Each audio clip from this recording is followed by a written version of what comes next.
ခင်ပြိုမေနာနာတို့ပါစကားလေးပြောခြင်းလို့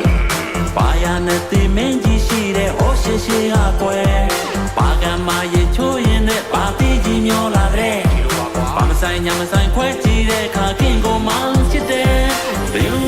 တရားမောင်းကျင်လာပါမယ်ရွှေမျက်နှာတော့ပြုံးအုပ်ွယ်စိတ်ချပါခင်ပြိုနှမရဲ့ထာဝရမောင်ကြီးချစ်ပါမယ်မတို့ပြီးမရမအပြိုအဲ့လိုမှန်မှန်ကန်ကန်လေးမချစ်တာပြို့ကြောက်မခင်းရဲ့အကြောင်းနဲ့တွေးအမှန်ကန်ရင်မောတယ်မြင်ချင်းချစ်တဲ့မောင်ကြီးချစ်ကိုအထင်မသေးနဲ့ရွှေလုံးဝင်းလုံးဝင်းနဲ့အသေးကိုပိုင်လာသိမ့်နဲ့ဒယ်ဒီမာမီမကြောက်နဲ့အကိုတွေမောင်တွေခောက်ခဲ့မူရပါရမများတဲ့အချက်တချူချသွားမယ်လာပါခင်ပြိုနှမရဲ့ယုံကြည်စေခြင်းလာခင်ပြိုနှမရဲ့ယုံကြည်စေခြင်းလာ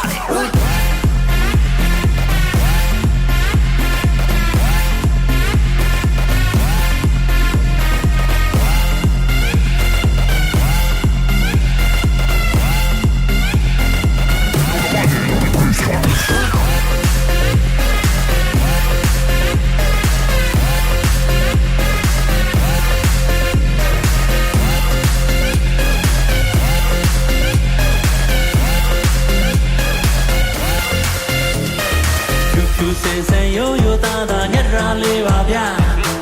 ခင်ပြိုရဲ့ကောင်းငိမ့်လို့ရဲ့ချစ်ကြည်ဆန်းခြင်းနဲ့ပညာလမ်းလေးလျှောက်တာတဲ့တရားဘုကား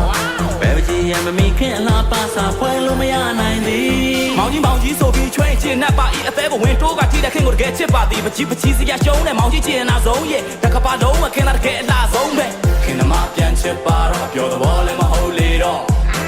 ဒီပေါင်းနဲ့ပြောတာတော့ခင်ချင်မှဖြစ်မှာတော့ခင်နမပြန်ချစ်ပါတော့ပြောသဘောလည်းမဟုတ်လေတော့